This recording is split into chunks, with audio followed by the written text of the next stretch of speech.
Not every struggle is what you think. And I have a lot to say about this, you guys. So follow me for part two. This was part one right here. So, what if I told you that not every struggle is meant to break you? They could actually be the very answers to your prayers. So you've prayed to God about, like, God, make me stronger, or God, please help me build my faith, or God, use my life to your will. But what we don't realize is that those don't always come in comfort. They actually come in challenges. And some of those struggles are tests. They are tests, moments where everything feels uncertain, where giving up feels easier than holding on to it, right? Where you just want to give up, right? Throw in the towel. That's easier, right? And in those moments, instead of asking, why is this happening? Why me? The question is, will you still trust God in those moments?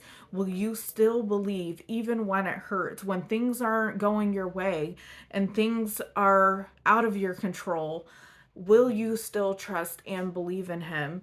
And then there's the other struggles where everything just, it's so heavy, unexpected, out of nowhere, it's very overwhelming. Those are the answers to your prayers. They might very well be the answers to your prayers. Like, you ask for patience, for instance, and now you're in a situation that requires it. Or you ask for strength and now you're carrying something that is stretching you. And you ask for deeper faith. Maybe you ask for deeper faith and now you're walking through something where that is all you have is your faith. You guys comment below faith if this is you, if this is what you're dealing with right now, where you're in that struggle that is so heavy, unexpected, and overwhelming that all you have is your faith. But remember, all it takes is faith the size of a mustard seed. And God is like, that's enough for me to run a mile with and more. Like, if I have to carry you the whole way, I'll carry you the whole way to get you out of this. Remember that God literally stood in the fire with Radshak, Meshach, and Abednego.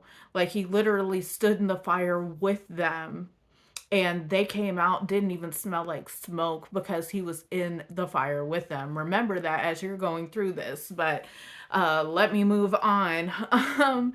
But it's easier to sit there again and think, God, why me? Why me? Why am I God? Why do I have to go through this, right? But what if God is saying to you that this is me answering the prayer that you asked me? I am doing what you asked me to do because I love you unconditionally.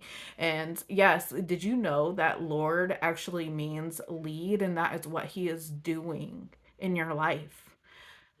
Follow me for part two.